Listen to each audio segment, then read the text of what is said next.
Hello, my name is Megan O'Neill, and I'm part of a team from ECG Management Consultants. We appreciate you joining this presentation today. Our topic is proven approaches to improving cancer care access and efficiency. Patient access within the world of oncology is a topic that myself and my team members presenting on today's webinar are all passionate about. The ability to get patients in and seen quickly within cancer is a central focus for nearly every project we do within our team at ECG. To briefly comment on the background of our firm, for those of you who may not be familiar, ECG is a national management consulting firm with knowledge and expertise built over the course of a 50-year history, focused primarily on the provider side of the healthcare industry. Myself and my two colleagues that join me today are part of ECG's Oncology Consulting Services team. We are a specialized team that brings over 30 years of experience dedicated to helping healthcare organizations expand access to high-quality cancer care in the communities they serve. In the past 5 years, ECG has completed more than 650 unique cancer-related advisory assignments with more than 300 different client organizations, spanning both the academic and the community setting, and a wide range of different program types, sizes, and markets throughout the domestic US and international markets as well. In terms of our presenters today, I have the pleasure of introducing two of our rock star consultants within the Oncology Consulting Services team at ECG. First, Monica. Monica is motivated by a desire to improve the affordability and accessibility of healthcare. Monica's clients value her ability to navigate ambiguous situations and craft stories using data. Monica is invested in the long-term success of her cancer client strategy and performance and has served in an interim leadership and clinical management capacity to directly support the implementation of such initiatives for her client organizations. Last but not least, also joining me today is Lee Mandel, another manager at ECG. Lee, a CPA and auditor by training, has a keen eye for detail and brings value to his clients by drilling down into mounds of data and applying logic and reasoning to arrive at a clear, concise recommendation. Having spent several years working with clients representing some of the largest and most prominent health systems in the New York metropolitan area, Lee is well-versed on the problems facing provider organizations today and has a demonstrated track record of helping clients resolve both financial and operational issues within this complex and regulatory environment we live in today. Today's webinar. Really, our learning objectives and presentation topic will focus on all things access.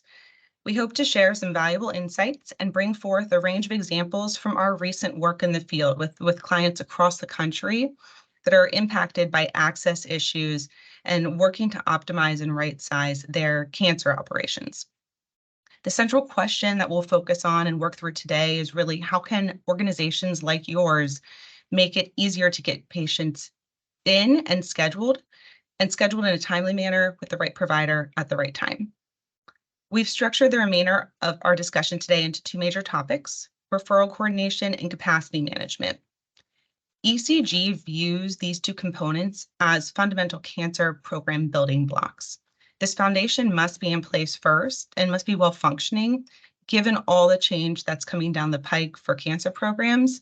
That's only going to further complicate and challenge operating models and our operational workflows in the years to come. And so really having this foundation in place and working as well as it can is a critical focus for many of our clients right now. To dive into more of the details, I will hand it over to Monica to dive into referral coordination. Thanks, Megan.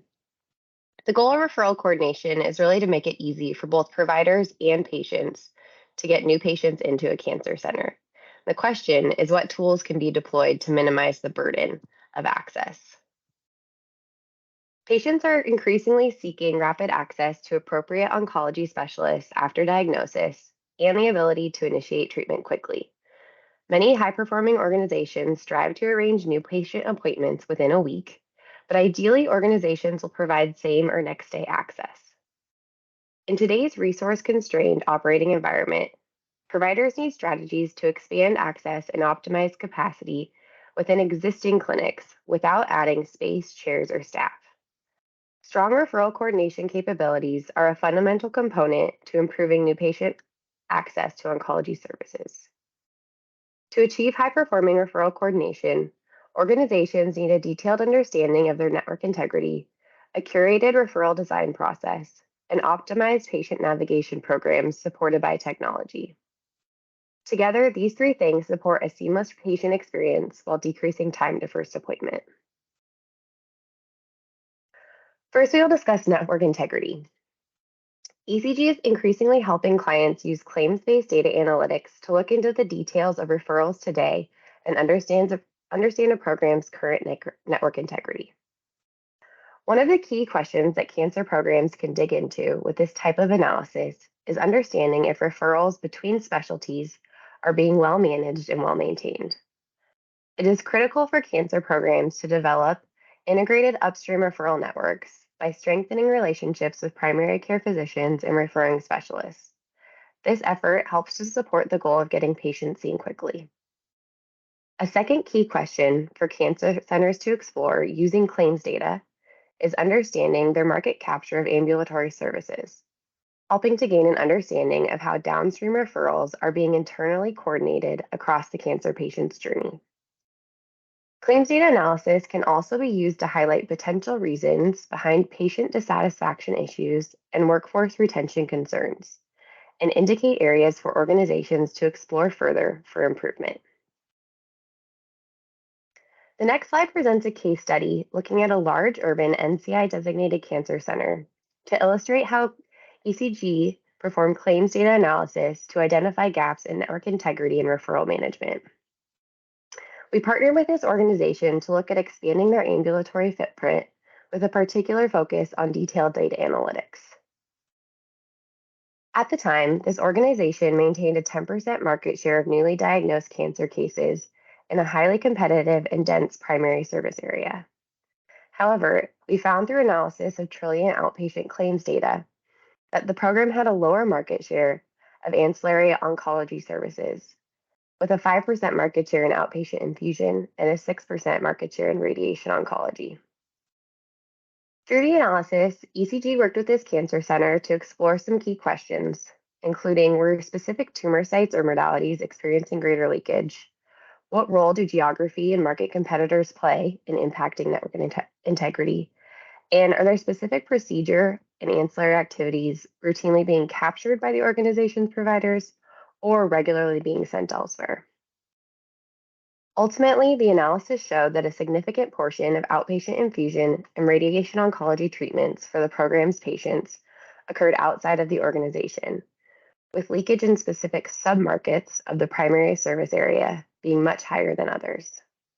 There was variance in capture rates by tumor site, and we identified key competitors in terms of services being referred out of the system. As a result of this analysis, we were able to highlight the need for this cancer center to develop a dedicated ambulatory strategy to bolster network integrity and increase patient satisfaction, with a particular emphasis on developing stronger internal referral patterns and determining ways to deliver these services closer to where a patient lives. Claims data analysis can also be used to look across broadly the patient journey pipeline to determine where there are challenging points of access for patients, providing greater insight and better understanding of where the challenge areas are for access today. For example, breast cancer patient claims data may indicate that while patients move through screening and diagnosis phases as anticipated, there is a drop in patient retention after diagnosis, indicating a need to understand where referrals are being sent for treatment services or why patients are not being scheduled within your organization at the expected rate.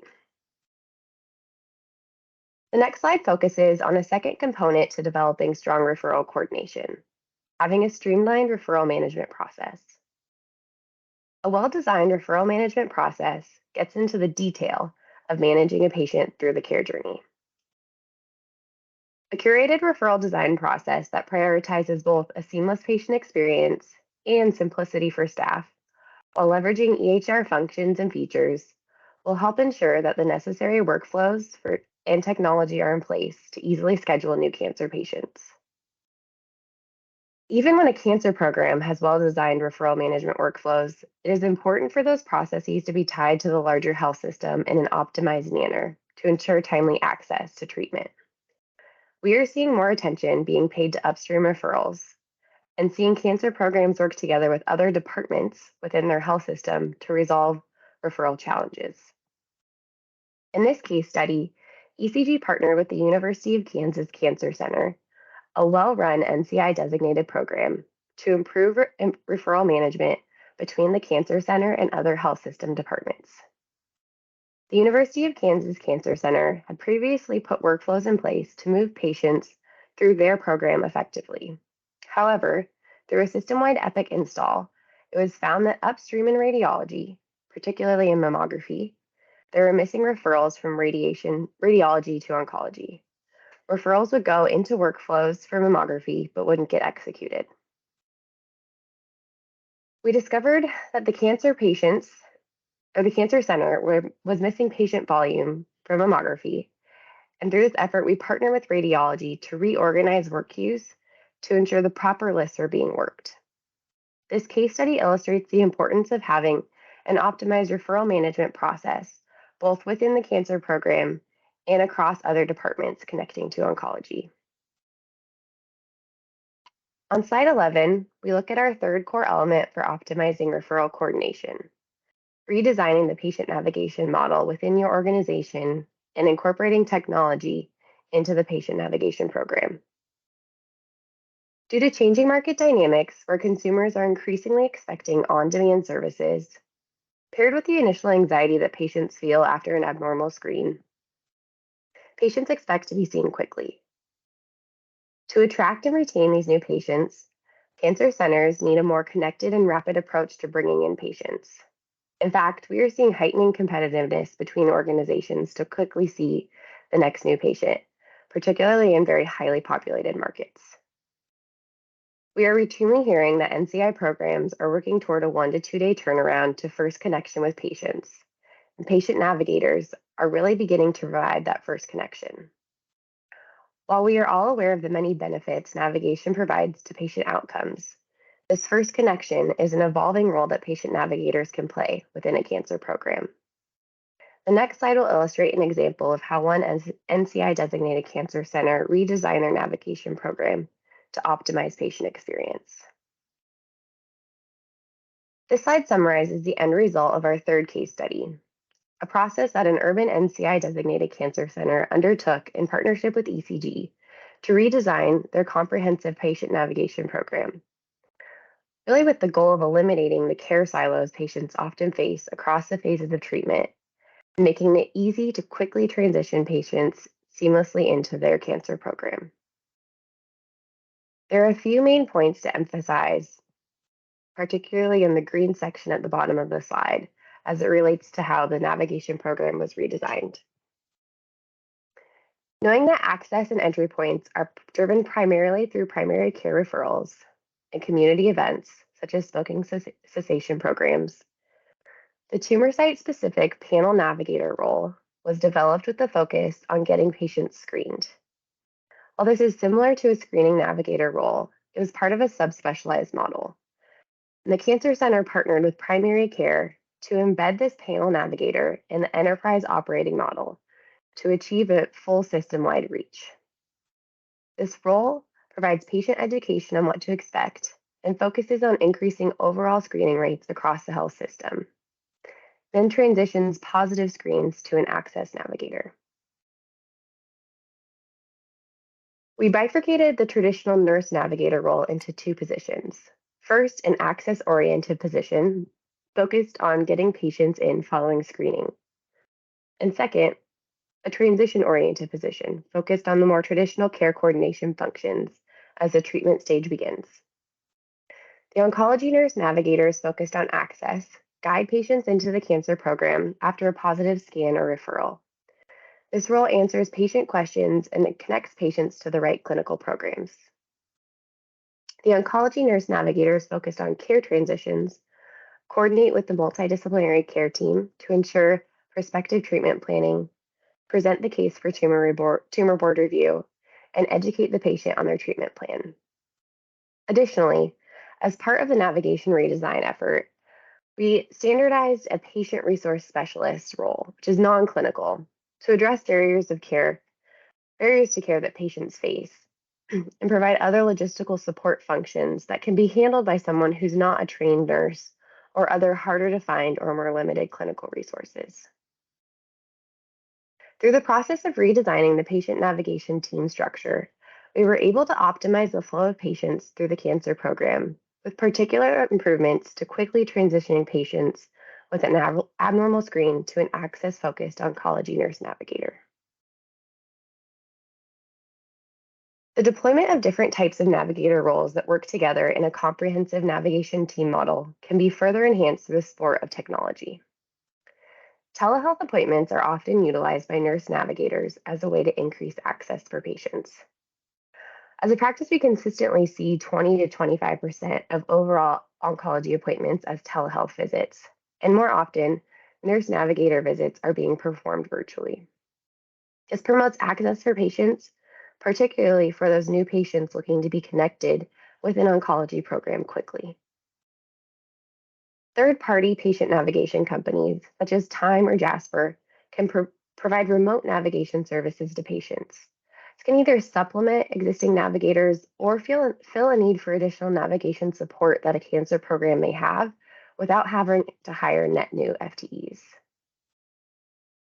Additionally, incorporating online patient education platforms into the workflows of patient navigation teams has tangible benefits for patients. Studies have found that navigators, combined with web-based tools connecting patients to additional information and existing social support services, will increase patient satisfaction and lower patient-reported anxiety levels. Utilizing technology-based solutions will assist with long-term sustainability and scalability of patient navigation interventions, which in turn continues supporting more timely access to care for patients. With our work in the cancer field, we know that there are no shortage of benefits that navigators provide. In our current environment, where healthcare organizations have scarce resources and cancer centers are facing increasing patient volumes in the future, cancer center leaders can use metrics to measure the success and prove the ROI of patient navigation. Metrics like time from diagnosis to start of treatment and patient satisfaction measures are ways to keep a pulse check on network integrity. More and more, we are hearing our clients start to measure the performance of their navigation programs and be able to demonstrate positive ROI impacts. I will now turn it over to Lee to transition into the discussion about capacity management. Thanks, Monica. While referral coordination and patient navigation are key components to enhancing patient access and increasing the flow of patients into the cancer center, effectively and efficiently managing capacity within the center is critical for the success and seamless operation of any high-performing cancer center. In this section, we'll be focusing primarily on strategies and best practices for managing capacity and patient flow within the infusion space. As you all know, medical oncology and infusion services often serve as the primary economic driver for the cancer center and play a key clinical role in the care and treatment for the majority of cancer patients. As such, operational snags such as improperly managed scheduling and wait time increasing bottlenecks can be costlier within the infusion suite than in most other components of a cancer program. By purposefully and intentionally addressing infusion capacity management issues, centers can effectively improve patient access and drive overall success for the program. When approaching the topic of infusion capacity management, 3 key questions or considerations come to mind. 1, are we currently achieving the desired level of throughput, turning over each of our infusion chairs 2.5 to 3 times per day? 2, have we developed a specific and intentional growth strategy to increase infusion volumes and fill any existing excess capacity?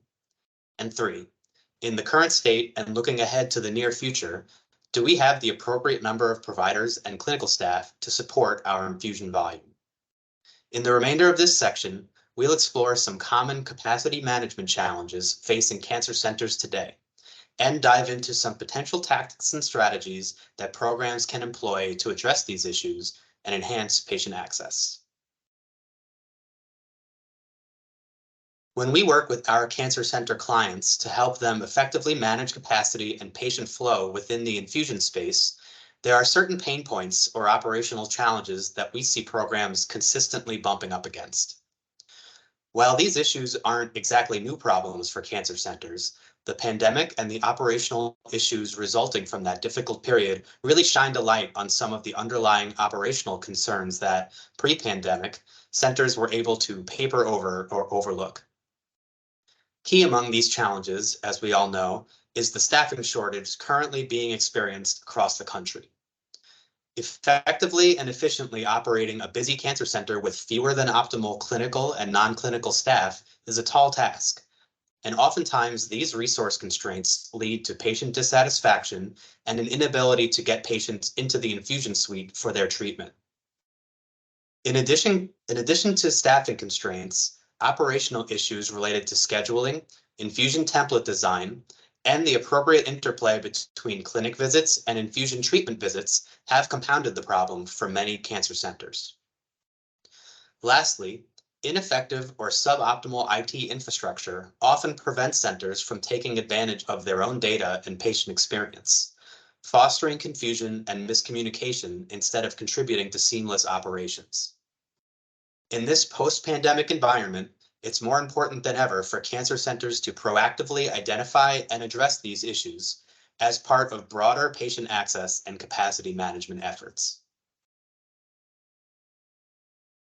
To illustrate how these operational challenges typically manifest themselves, the graphic on the left-hand side of this slide depicts what we most commonly see in our clients' infusion centers on a day-to-day basis. In an unoptimized environment, programs can often get crushed by midday patient traffic increases, and their protocols and best practices around capacity management, patient flow, get put off to the side, while staff struggle just to move patients through the infusion suite. That midday surge of infusion volume, after patients have spent their mornings getting their lab work done and completing their clinic visits, can cause chaos within the infusion center. Staff who might have had idle time during off-peak hours are now stretched and working through lunch. Patients are waiting to get into their infusion chairs to receive treatment, a less than optimal care environment, to say the least. The goal for all high-performing programs is to look more like the graphic on the right-hand side of this slide. By effectively adjusting care models and developing more flexible infusion templates and staff schedules, cancer centers can reduce that midday operational burden by smoothing out patient volumes throughout the day, getting patients into chairs more quickly and moving patients through the infusion center more efficiently. In the following slides, we'll discuss some specific tactics and strategies that can be employed to achieve this goal. In order to achieve the volume smoothing and efficient patient flow inherent in optimized infusion settings, there are a number of practical, tactical steps that can be taken by cancer center leaders. Some of these potential tactics are included here, and we'll devote the next few slides to diving further into the benefits and key considerations behind each one.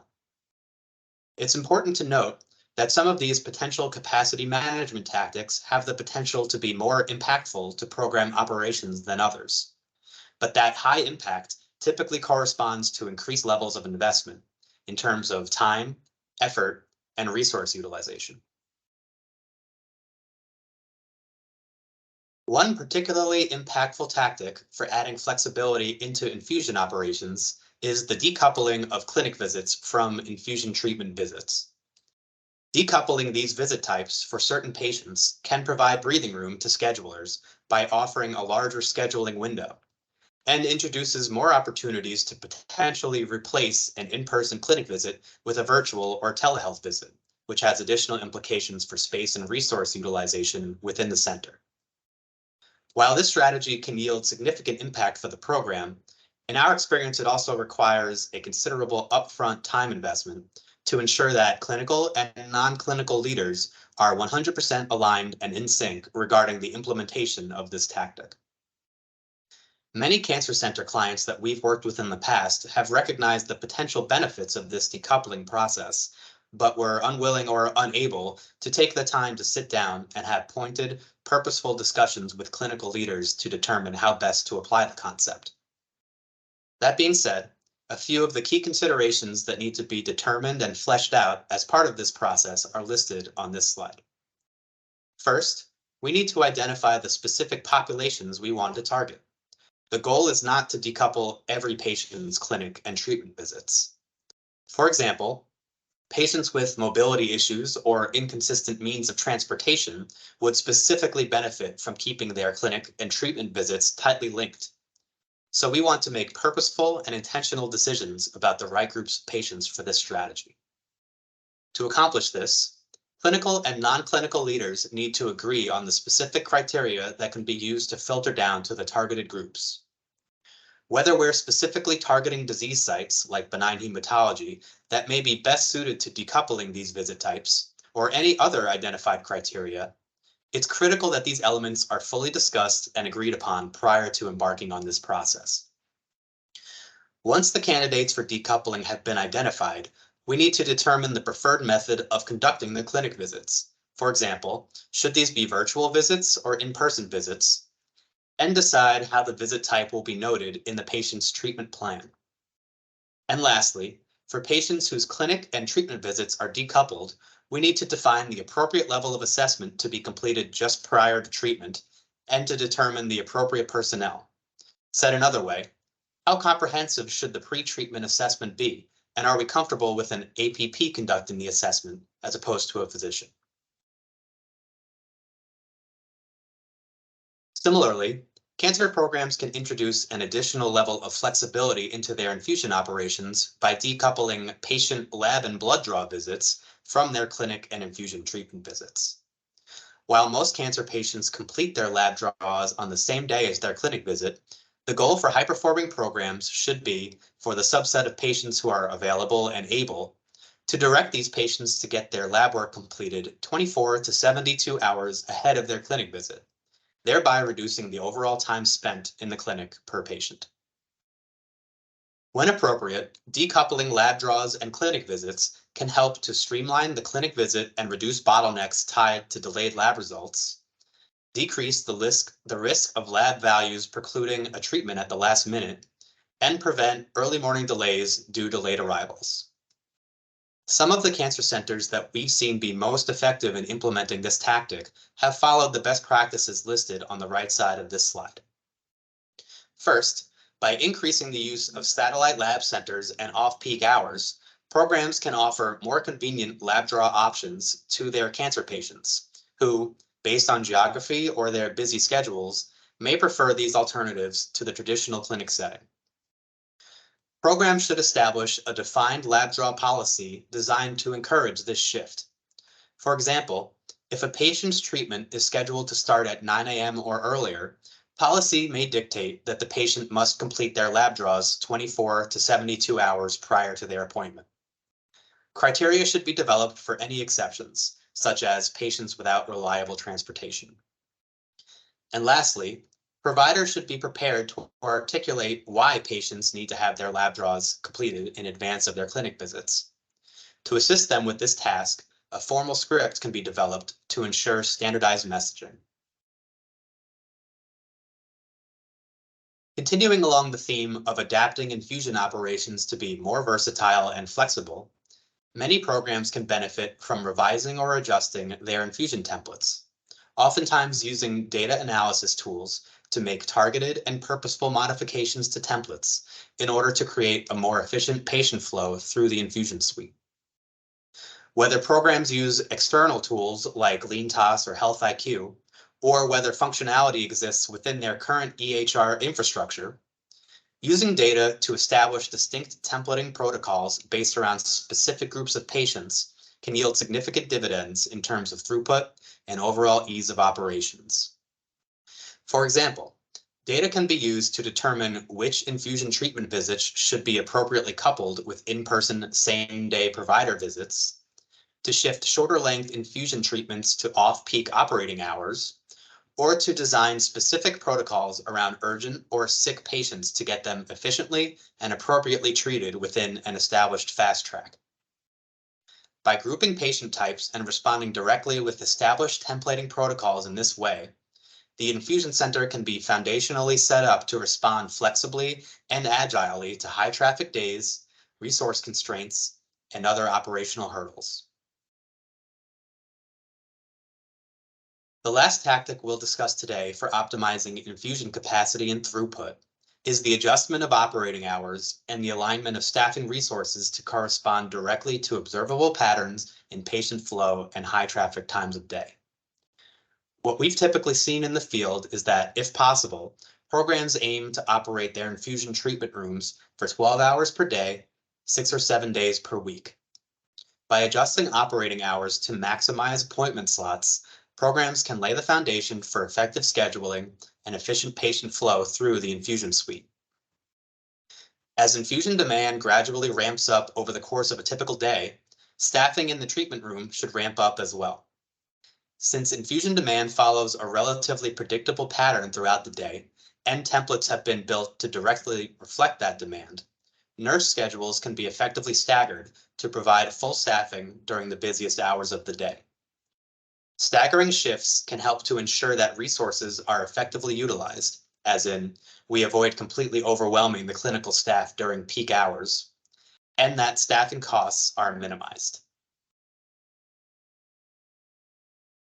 In addition to the strategies and tactics we've just discussed, which are focused on efficiently moving patients through the cancer center, there are additional up-and-coming care models that some programs are effectively utilizing to reduce patient traffic in the center, and instead to provide oncology care services outside of the traditional setting. Oncology urgent care centers can improve care for oncology patients by addressing the adverse effects of treatment and troublesome symptoms before they become significant issues, ultimately keeping patients out of the hospital.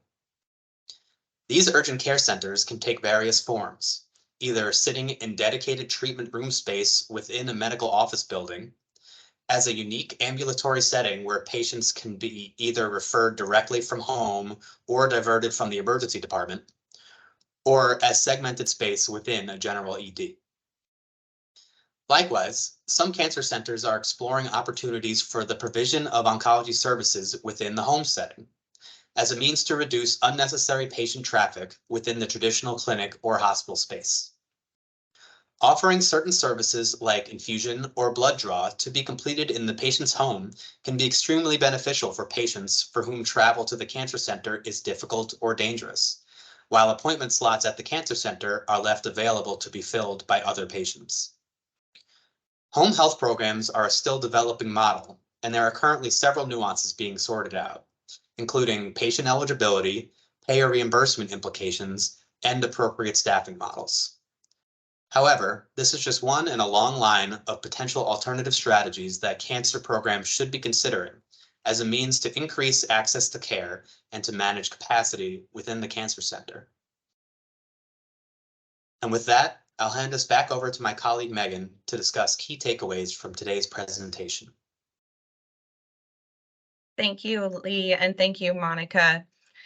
I will wrap us up quickly here, as I know we went fairly deep into these two topics. Myself and my team, we hope that this was helpful for those of you joining today, and thank you for your time.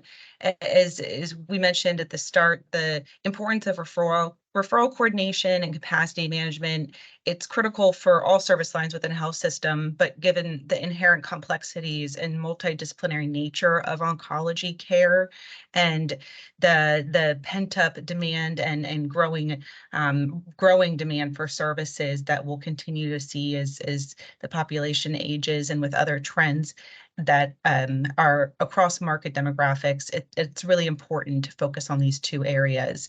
And so we hope that the tactics presented today have provided some helpful alternative potential ideas in a world where resources are limited and the reality of adding additional people is not always a reality. It's more working with the resources that we have and optimizing what's already in place, considering that side of things as well. And so with that, we will wrap up with our final slide here, where you have our contact information. This link will take you to ECG Oncology Consulting Services landing page, where you can learn more about our firm and the way that we help clients in this space. Thank you for your time today.